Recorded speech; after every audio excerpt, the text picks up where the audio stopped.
Bismillahirrahmanirrahim. Assalamualaikum warahmatullahi wabarakatuh.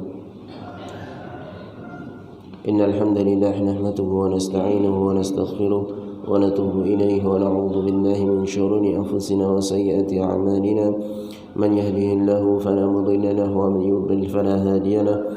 Asyhadu an la ilaha illallah wahdahu la syarika lahu wa asyhadu anna Muhammadan 'abduhu wa rasuluh sallallahu alaihi wa ala alihi wa ashabihi wa man tabi'ahum bi ihsanin ila yaumil qiyamah. Ya ayyuhalladzina amanu taqullaha haqqa tuqatih wa la tamutunna illa wa antum muslimun. Ya ayyuhan nasu taqu rabbakum alladzi khalaqakum min nafsin wahidah wa khalaqa minha zawjaha wa batha minhuma rijalan katsiran wa nisaa'a wattaqullaha alladzi tasaaluna bihi wal arham innallaha kana 'alaykum raqiba. يا أيها الذين آمنوا اتقوا الله وقولوا قولا سديدا يصلح لكم أعمالكم ويغفر لكم ذنوبكم ومن يطع الله ورسوله فقد فاز فوزا عظيما. أما بعد فإن أصدق الحديث كتاب الله وخير الهدي هدي محمد صلى الله عليه وسلم وشر الأمور محدثاتها وكل محدثة بدعة وكل بدعة ضلالة وكل ضلالة في النار. Jamaah salat subuh rahimani wa rahimakumullah, yang dirahmati Allah Subhanahu wa taala dan saya cintai karena Allah Subhanahu wa taala. Alhamdulillah, kita panjatkan puji syukur kehadirat Allah Subhanahu wa taala yang mana sampai hari ini Allah Subhanahu wa taala masih memberikan kita hidayah, taufiknya, sehingga kita mau dan mampu menjalankan ibadah kepada Allah Subhanahu wa taala. Mudah-mudahan ibadah yang baru saja kita laksanakan, yaitu salat subuh secara berjamaah, diterima oleh Allah Subhanahu wa taala. Allahumma amin. Jamaah sekalian, kita lanjutkan pertemuan kita, kajian kita setiap Ahad pagi ba'da subuh, ya, yaitu syarah masail jahiliyah.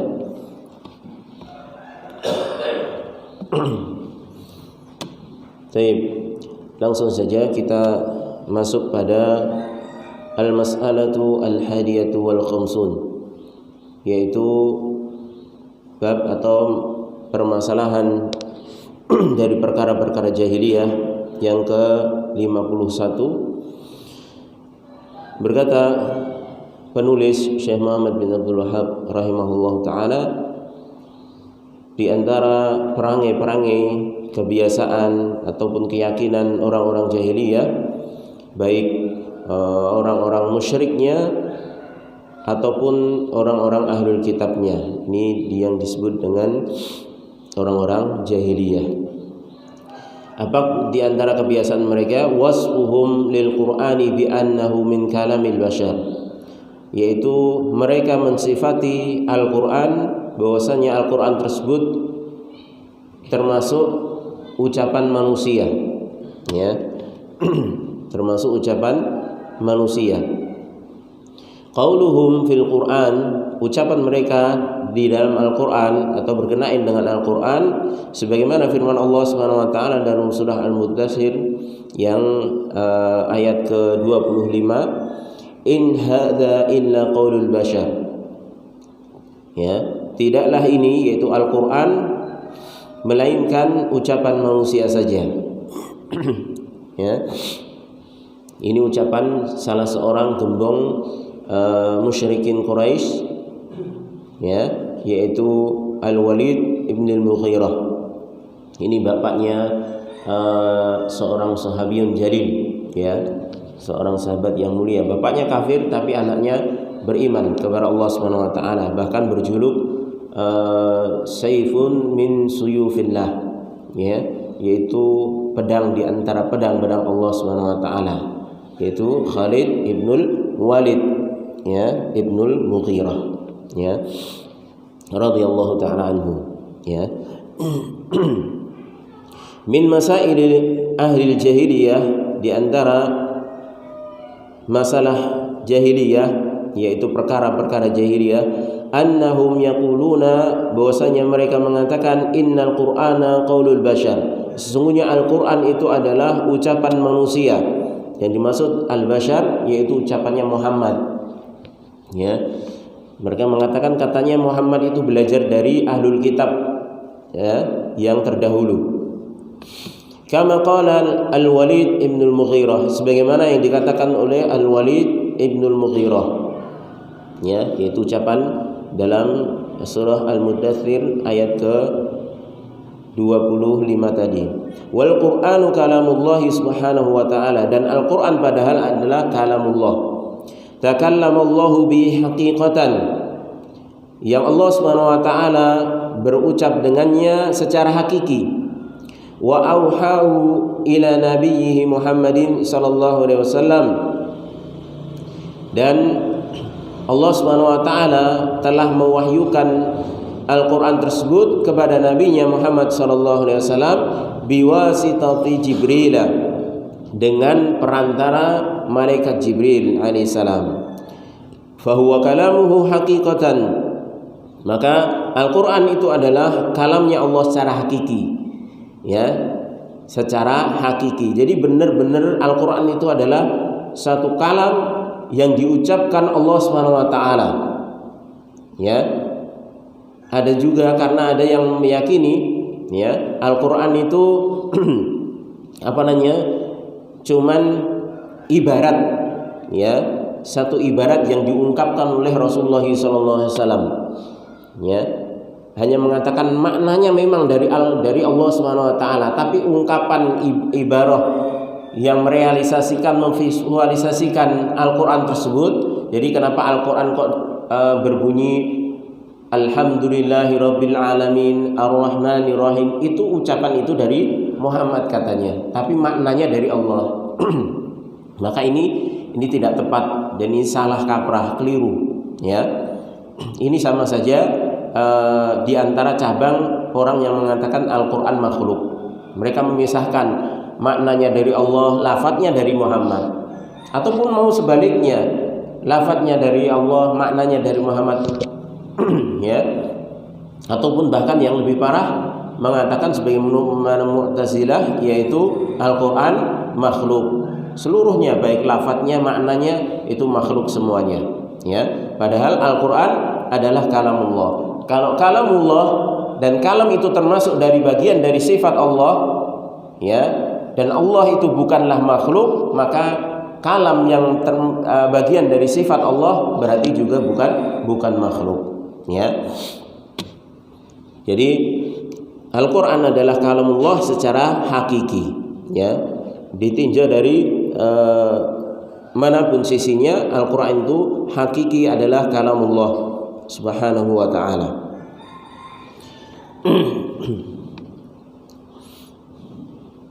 Wa sammahu kalamahu fi ayatin katsiran, ya. Dan Allah Subhanahu wa taala telah menamai Al-Qur'an dengan kalam, ya, dengan kalam, yaitu dengan kalamullah, ya, menyandarkan dengan dirinya langsung di dalam ayat yang banyak. Mithlu qawlihi, contohnya firman Allah Subhanahu wa taala dalam surah At-Taubah ayat ke-6, hatta yasma'a kalamullah, ya. Jadi ayat sebelumnya yaitu tentang apabila ada orang kafir yang meminta perlindungan kepada engkau, yaitu kepada kaum muslimin, kepada Nabi kita Muhammad SAW, maka lindungilah ia, ya. Suruh melindungi, karena seorang muslim tetap harus adil di dalam berbuat, walaupun itu dengan orang yang non muslim, ya. Maka ketika minta perlindungan suruh fa'ajirhu, maka lindungilah dia hatta yasma'a kalamullah, ya, sampai dia mendengarkan kalamullah, yaitu agar supaya dia tertarik dengan Islam, ya. Kemudian juga di dalam surah Al-Fatih ayat ke-15, yuriduna an yubaddilu kalamullah, mereka orang-orang kafir itu ingin mengganti kalam Allah, ya. Ini menunjukkan bahwasanya Al-Qur'an disebut kalamullah oleh Allah Subhanahu wa taala sendiri, ya. Maka tidak boleh kita mengatakan Al-Quran makhluk. Wa hadha huwa i'tiqadu ahli sunnah wal jamaah wa atba'ir rasuli sallallahu alaihi wasallam. Dan inilah keyakinan ahli sunnah wal jamaah dan para pengikut Nabi alaihi salatu wassalam, yaitu pengikut Rasulullah sallallahu alaihi wasallam. Wal musyrikuna ya'rifuna annahu kalamullah, dan orang-orang musyrik mereka mengetahui bahwasanya Al-Qur'an itu kalamullah, wa annahu laisa min kalami Muhammadin, dan bahwasanya Al-Qur'an itu bukanlah kalamnya atau ucapannya Muhammad sallallahu alaihi wasallam. Li'annahu law kana min kalami Muhammadin lakana bistita'atihim an yaqulu mithlahu. Kenapa? Mereka tahu bahwasanya Al-Qur'an itu kalamullah, bukan kalamnya Muhammad sallallahu alaihi wasallam. Karena kalau seandainya itu ucapan Nabi Muhammad sallallahu alaihi wasallam, niscaya mereka akan mampu untuk mengucapkan yang semisalnya. Buktinya apa? Mereka nggak mampu. Mereka ditantang langsung oleh Allah Subhanahu wa taala. Kalau memang itu ucapannya Nabi Muhammad sallallahu alaihi wasallam, maka tentunya mudah bagi kalian wahai orang-orang musyrik untuk membuat ayat yang semisal di dalam Al-Qur'an. Ya, nggak usah satu surat. Ya, bahkan dalam ayat ditantang 10 ayat, bahkan sampai terakhir ditantang dengan 1 ayat saja oleh Allah Subhanahu wa taala untuk mendatangkan ayat yang semisal Al-Qur'an. Kalau memang itu Al-Qur'an yang dibacakan oleh Nabi kita Muhammad sallallahu alaihi wasallam itu adalah ucapannya sendiri, bukan kalamullah, ya. Maka datangkan. Maka mereka tidak mampu, ya, bahkan disuruh untuk meminta bantuan kepada siapapun yang sanggup, ya, mau kepada jin ataupun kepada orang-orang ahli syair, ya, karena terkenal di zaman Nabi kita Muhammad sallallahu alaihi wasallam adalah tentang syair, ya. Li'anna Muhammadan sallallahu alaihi wasallam, ya, basyarun mithluhum, karena Nabi Muhammad SAW adalah manusia biasa seperti mereka. Ini kalau Al-Quran itu kalamnya Muhammad SAW, tentunya mereka akan mampu untuk mendatangkannya yang semisal dengan Al-Quran. Kenapa? Karena Muhammad kan manusia juga, ya. Muhammad SAW itu manusia juga seperti kalian. Bahkan kalau dibilang dari sisi kepandaian sastranya, istilahnya, Nabi Muhammad SAW kemampuannya tidak bisa syair, baca tulis gak bisa. Otomatis yang orang-orang musyrik yang pandai bersyair, pandai baca tulis, harusnya lebih bisa mengungguli, ya. Kalau Nabi Muhammad SAW bisa mengucapkan dengan kalimat-kalimat yang begitu indah, kata mereka, harusnya bisa diucapkan pula oleh ahli syairnya mereka, ya. Dan ini mereka tidak mampu. Ini menunjukkan benar-benar Al-Quran itu adalah kalamullah. Rasulullah SAW hanya menyampaikan karena itu diwahyukan kepada beliau melalui malaikat Jibril alaihissalam. Au bisuratin, sebelumnya, falau kana min kalamihi kana bistita'atihi an yuhaquhu. Kalau seandainya Al-Quran itu dari kalamnya Muhammad SAW, maka dengan kemampuan mereka niscaya mereka bisa memberikan sesuatu yang serupa, yang sama, ya, bisa menghikayatkan dengan kalimat-kalimat yang sama dengan Al-Quran. Ini kalau Al-Quran itu memang benar-benar datangnya murni dari Nabi kita Muhammad SAW semata, bukan dari Allah, ya. Karena sama-sama manusianya, bahkan secara tadi saya katakan secara intelektual, ya, pendidikan, Nabi kita Muhammad SAW nggak sekolah, makanya nggak bisa baca tulis, ya, apalagi membuat syair-syair, ya, yang harus ada kaidah-kaidahnya yang rumit, ya, di dalam syair, ya. Adapun orang-orang musyrik terkenal mereka pandai-pandai dalam bersyair, bahkan sampai ada pasar khusus di hari-hari tertentu, ya, di zaman jahiliyah itu untuk mengungkapkan syair-syair yang telah mereka buat, ya. Jadi ada pasar khusus, ya. Di samping berjualan mereka pentas, nanti saling berbalasan syair, kemudian siapa yang lebih unggul itu nanti akan terangkat derajatnya. Disitulah orang-orang Arab, ya, mengangkat derajat di antara mereka, di antaranya salah satunya selain dengan kekayaan yaitu dengan syair, ya. Adapun Nabi kita Muhammad SAW itu nggak bisa syair, ya. Bahkan disebutkan dalam Al-Quran, itu Rasulullah SAW bukan penyair dan tidak pantas beliau menjadi seorang penyair, ya.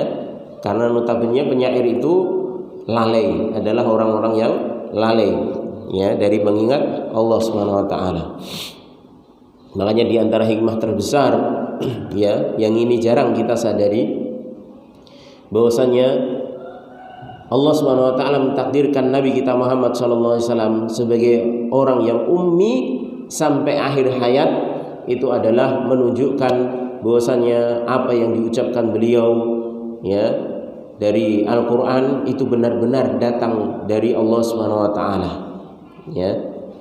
Jadi Nabi kita Muhammad SAW itu ummi sampai meninggal dunia alaihi salatu wassalam, ya, tidak bisa baca tulis, ya.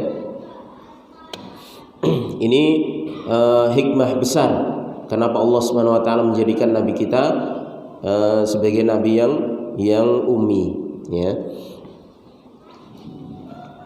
Wallahu jalla wa ala tahaddahum an ya'tu bimithlihi, dan Allah Subhanahu wa taala telah menantang mereka, orang-orang musyrik tersebut, orang-orang kafir dari kalangan orang musyrik Quraisy pada waktu itu, untuk mendatangkan yang semisal dengan Al-Qur'an.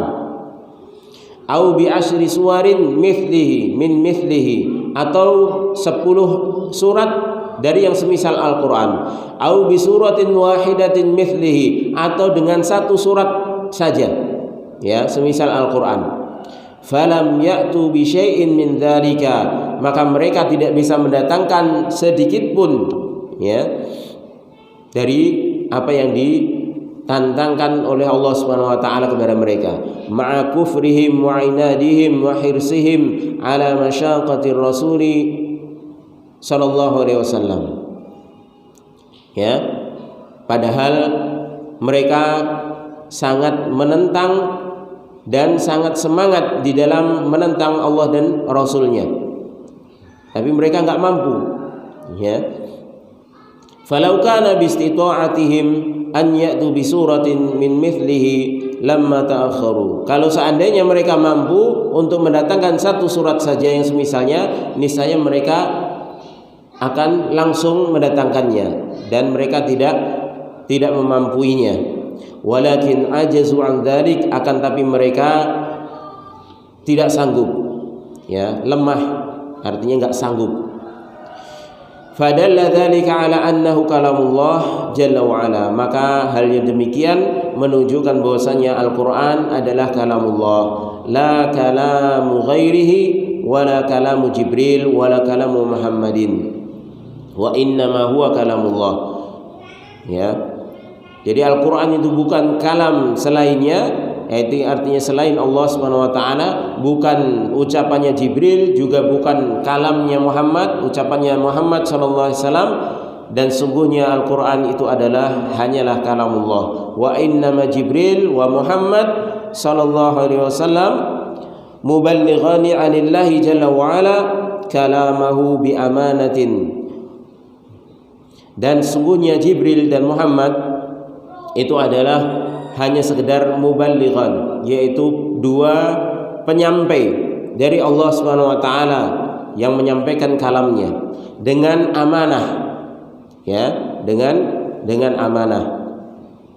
Wal kalamu yudafu ila ma qalahu mubtadi'an la ila man qalahu muballighan muaddiyan, Dan kalam itu, ucapan itu adalah sesuatu yang disandarkan kepada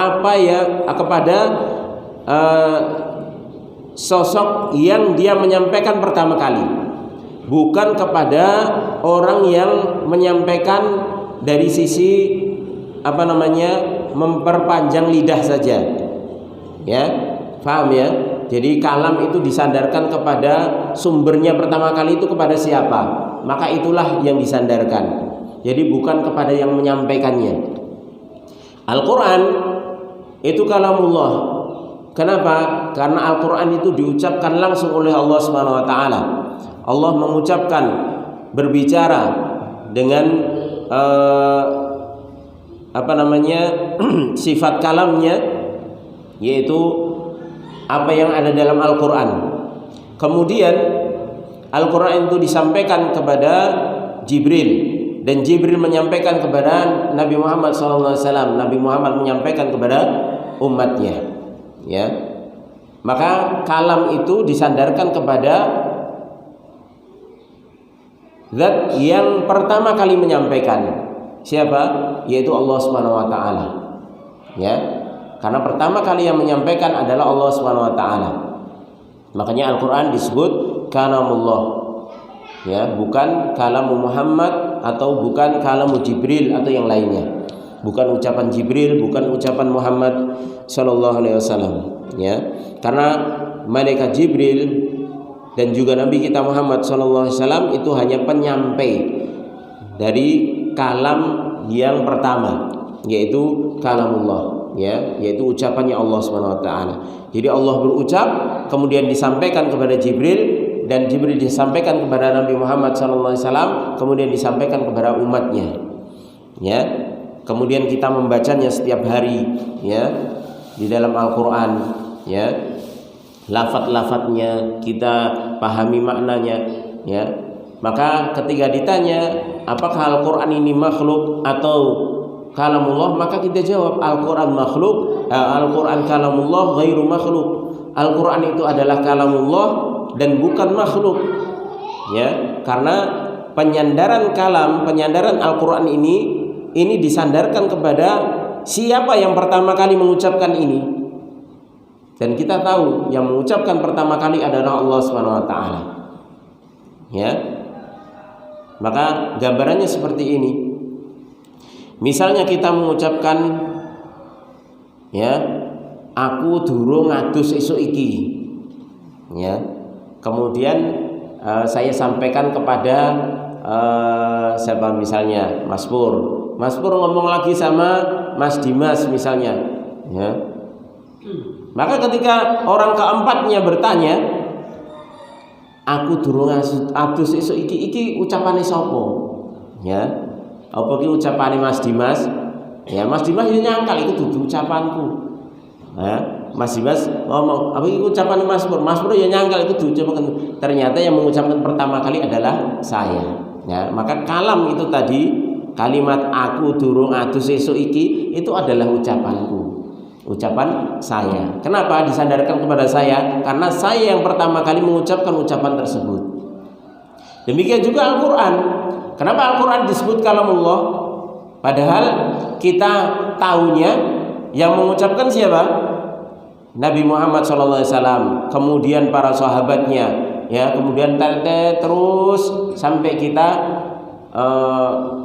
mendapatkan kalimat-kalimat dalam Al-Quran tersebut, ya. Maka ditelusuri ternyata Al-Quran itu adalah wahyu, ya, yang diucapkan oleh Allah Subhanahu Wa Taala kepada malaikat Jibril, kemudian turun lagi kepada Nabi kita Muhammad SAW, kepada para sahabatnya, dan terus sampai kepada kita. Ya, maka ketika kita menyadari rentetan tersebut, maka kita menyadarkan Al-Quran itu kalamnya kepada zat yang pertama kali mengucapkan, yaitu kepada Allah Subhanahu Wa Taala. Al-Quran kalamullah, ya. Jadi nggak bisa disandarkan kepada yang penyampainya saja, ya. Baik. Wal kufaru yukabiruna taratan yaquluna al-Qur'an sihrun. Dan orang-orang kafir itu mereka dengan kesombongan mereka terkadang mengatakan apa? Al-Qur'an sihir. Ya, Al-Qur'an sihir. Kenapa dikatakan sihir?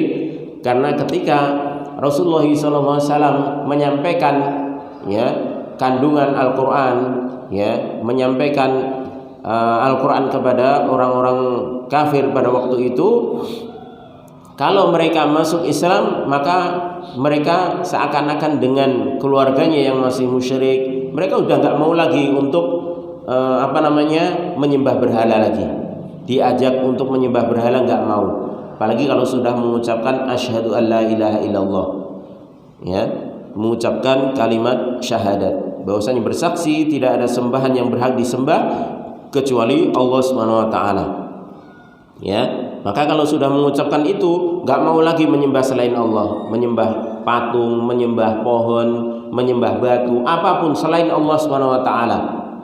Yaitu yang disebut, kenapa? Karena seakan-akan orang itu seperti tersihir. Ya, yang tadinya mau melakukan perbuatan-perbuatan sesuai dengan adat istiadat kesyirikan, tapi sekarang kok nggak mau, kayak orang kena sihir. Orang kena sihir itu yang awalnya cinta, mau, ya, misalnya pasangan suami istri terkena sihir itu bisa pisah, ya, paginya masih cinta, masih bermesraan, sorenya siangnya itu bisa langsung benci. Itu pengaruh sihir, ya. Makanya dikatakan Al-Quran sihir oleh mereka orang-orang kafir. Jadi Al-Quran itu seperti mantra sihir. Wa taratan yaqulun, dan terkadang mereka mengatakan innahu ta'allamahu Muhammadun sallallahu alaihi wasallam min ulama'i ahli kitab wa yunawwi'una al-aqwal. Dan terkadang juga mereka mengatakan bahwasanya Al-Quran itu adalah sesuatu yang dipelajari oleh Muhammad sallallahu alaihi wasallam dari ulama-ulama ahlul kitab, kemudian dimodifikasi, ya, qaulnya dimodifikasi oleh Nabi kita Muhammad sallallahu alaihi wasallam sendiri, ya. Jadi kelihatannya nggak pantas ini dirubah. Kok kayaknya kurang kalimat apa ditambahi. Kok kayaknya kalimat ini kepanjangan diringkas. Seperti itu. Ya. Jadi berguru kepada ahli kitab, kemudian diringkaskan sendiri atau diberi tambahan ataupun pengurangan, itu kata mereka, ya. Mimma yadullu ala kadzabihim fi hadza wa takharrusatihim.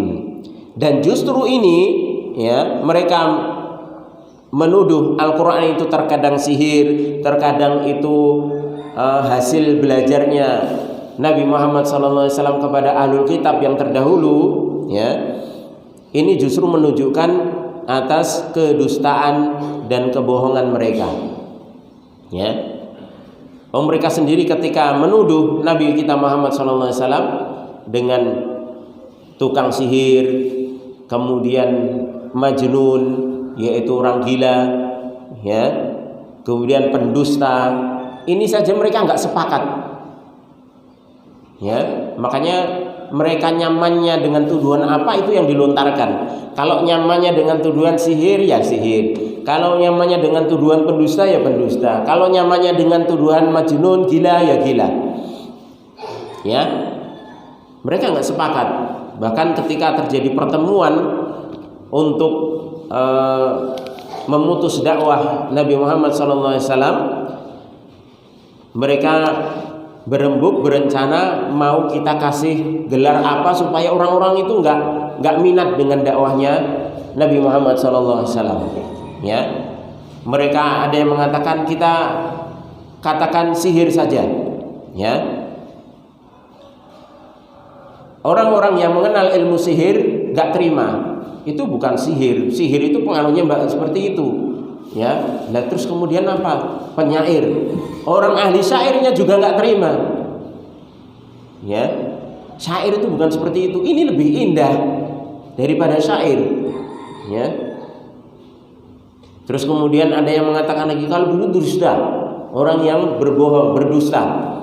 Kalau dusta, kita titip, setiap kita punya barang mewah, titipnya kepada dia, dan kita nggak tahu ada orang yang lebih amanah di Mekah ini, di lembah Mekah ini, kecuali Muhammad Sallallahu Alaihi Wasallam. Ya, jadi orang yang suka nitip juga nggak setuju, ya, karena semuanya sepakat yang paling amanah ya di Mekah waktu itu adalah Nabi Muhammad Sallallahu Alaihi Wasallam. Ya, mau dikatakan majnun, kalau gila kok ya seperti itu, nggak mungkin lah istilahnya. Orang gila itu nggak seperti itu. Ya, dia masih sadar. Makanya pertemuan itu bubar tanpa mendapatkan kesepakatan. Kisah ini bisa dibaca dalam Sirah Nabawi, ya, tentang awal-awal dakwah beliau. Ya, akhirnya mereka bubar, ya sudah, kasih julukan saja sesuai dengan kemauan sendiri-sendiri. Makanya ada yang mengatakan sihir, tukang sihir, ada yang mengatakan gila, ada yang mengatakan pendusta, ya, ada yang mengatakan tukang syair dan lain sebagainya, dari tuduhan-tuduhan yang dusta.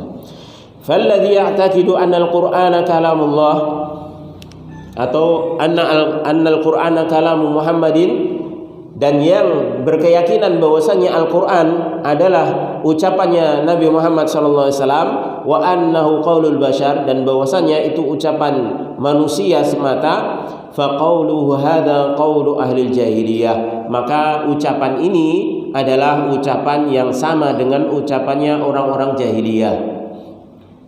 Ya, jadi Al-Qur'an itu adalah sekali lagi kalamullah, ya. Siapa yang mengatakan Al-Qur'an kalamullah, siapa yang mengatakan Al-Qur'an itu adalah kalamnya Muhammad atau kalamnya manusia, ya, atau lafadznya itu adalah kalamullah, maknanya dari Muhammad sallallahu alaihi wasallam, atau sebaliknya maknanya yang kalamullah artinya yang dari Allah itu adalah maknanya saja tanpa lafadznya, maka ini adalah sebagaimana yang dilakukan oleh orang-orang jahiliyah. Kama alaihil jahmiyah wal mu'tazilah wa man syabahahum, sebagaimana orang-orang jahmiyah, mu'tazilah, dan orang-orang yang serupa dari golongan mereka. Ya, jadi kalau kita baca tentang pemikiran orang-orang jahmiyah, mu'tazilah, asy'ariyah, itu kalau kita nggak siap di dalam pemikiran, artinya itu bulat, Pak. Ya, mereka berpendapat terhadap Al-Qur'an itu sampai bulat-bulat, mumet, ya. Padahal para sahabat cukup meyakini bahwasanya Al-Qur'an kalamullah, karena Allah Subhanahu wa taala sendiri mengatakan Al-Qur'an kalamullah. Ya. Tapi orang-orang selain Ahlussunnah wal Jamaah dari Jahmiyah, Mu'tazilah, Asy'ariyah itu sampai mengatakan ingin mengatakan Al-Qur'an itu makhluk saja, ya, yang intinya itu sampai berputar-putar pendapatnya. Ya, seperti tadi, ini lafadznya bukan dari Allah, cuma maknanya saja, ya. Ini lafadznya yang mengucapkan Nabi Muhammad SAW saja, ya. Adapun maknanya memang benar dari Allah Subhanahu wa taala. Seperti itu. Yang intinya ingin mengingkari, ya. Ingin mengingkari bahwasanya enggak mungkin kok Allah berbicara. Gitu loh. Karena mereka apa? Mengingkari kalam bagi Allah Subhanahu wa taala, mereka mengkiaskan kepada makhluk. Ya. Mosok Tuhan kok ngomong. Ya.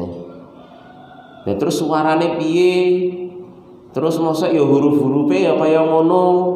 Itu yang dipikirkan, ya. Karena kelompok-kelompok ini sebenarnya itu adalah mewarisi dari orang-orang ahlul kalam, yaitu para filosof Yunani, ya. Itu yang asal-asalnya istilahnya. Ahlul kalam itu seperti itu, mengutak-atik dengan pikirannya, ya.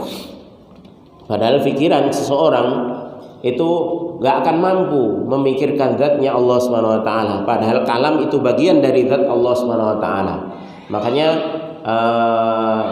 al-kalamu fis sifat kal kalam fid dzat. Kalau kita mau berbicara tentang kalam Allah Subhanahu wa taala, itu adalah sifat Allah Subhanahu wa taala. Maka kita juga harus berbicara tentang zatnya Allah Subhanahu wa taala terlebih dahulu, baru kita bisa menguraikan lebih detail nanti tentang sifatnya Allah Subhanahu wa taala. Ya.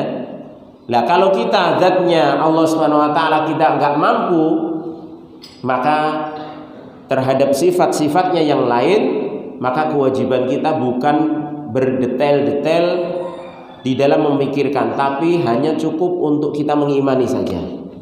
Ya. Allah mengatakan punya ini, ya kita imani. Allah mengatakan misalnya punya tangan, ya kita imani saja. Allah mengatakan punya wajah, kita imani. Ya, kita nggak usah mikirkan macam-macam. Karena apa? Karena kita nggak tahu zatnya Allah Subhanahu Wa Taala. Lah kalau kita tahu zatnya Allah Subhanahu Wa Taala, oke, ya ada masalah. Kita mau mengatakan wajahnya Allah seperti ini, tangannya Allah seperti ini, nggak ada masalah. Kalau kita tahu zatnya Allah Subhanahu Wa Taala. Sama seperti kita ngomongkan si fulan, wajahnya bentuknya seperti ini, tangannya seperti ini, kakinya seperti ini, ya, bodinya seperti ini. Kalau kita tahu zatnya si fulan, ya, kalau kita nggak tahu zatnya si fulan, kita mau ngomong seperti ini bentuknya, itu saja kita disalahkan, ya, wong kita nggak pernah tahu, ya. Misalnya kita ngomong si fulan wajahnya seperti ini, hidungnya pesek. Ketika tidaknya pokoknya ngerti wonge, ya pernah ketemu durung. Nah, maka orang itu akan mengatakan berarti ucapanmu itu adalah ucapan belum bisa dipercaya sampai kamu ketemu dengan orangnya. Buktikan pesek tenan ora. Ya. Buktikan wajahnya bulat atau enggak, ya.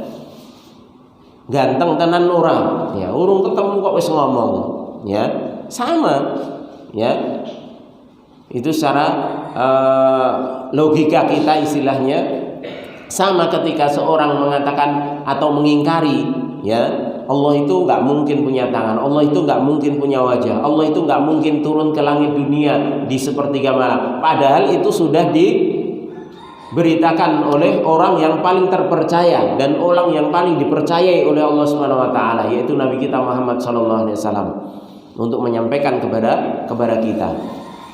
Ya kenapa kita nggak percaya? Ya, kalau nggak percaya, buktikan dulu dengan siapa zatnya Allah Subhanahu wa taala, dan kita nggak akan mungkin bisa kita mengetahui zatnya Allah Subhanahu wa taala. Maka kewajiban kita hanya percaya, karena yang memberitakan adalah ini sosok manusia yang dipercayai oleh Allah Subhanahu wa taala untuk menyampaikannya, yaitu Nabi kita Muhammad sallallahu alaihi wasallam. Ya, itu gambarannya. Dengan makhluk saja, kalau kita ingin bicara macam-macam dengan sosok makhluk yang lain atau orang lain, itu kita harus tahu detail zatnya, baru kita bisa ngomong. Ya. Ngomong ataupun mempercayai misalnya, ya misalnya si fulan mengatakan saya ini seperti ini, ya tolong sampaikan kepada si fulan yang lain saya seperti ini, ya kemudian yang menyampaikan itu adalah orang terpercaya, ya sampai kabar kepada kita si fulan seperti ini, ya. Maka apakah kita langsung mendustakan? Padahal orang yang menyampaikan ini jelas kita tahu ini orang terpercaya. Saya tahu dia nggak pernah bohong. Ya, saya tahu dia amanah. Dia mengatakan bahwasanya dia mengetahui si fulan itu seperti ini sebagaimana yang dia sampaikan. Maka kalaupun dia nggak tahu hakikat dari sesuatu yang dikabarkan tersebut, tapi karena yang menyampaikan ini percaya, dia akan percaya. Ya sudah, saya percaya. Ya, karena yang menyampaikan kamu adalah orang terpercaya dan nggak pernah dusta dan sangat amanah. Ya, walaupun dia belum pernah ketemu dengan orang yang dikabarkan tadi. Demikian ketika Allah Subhanahu wa taala mengkabarkan dirinya kepada Nabi Muhammad SAW dan untuk menyampaikan kepada umatnya.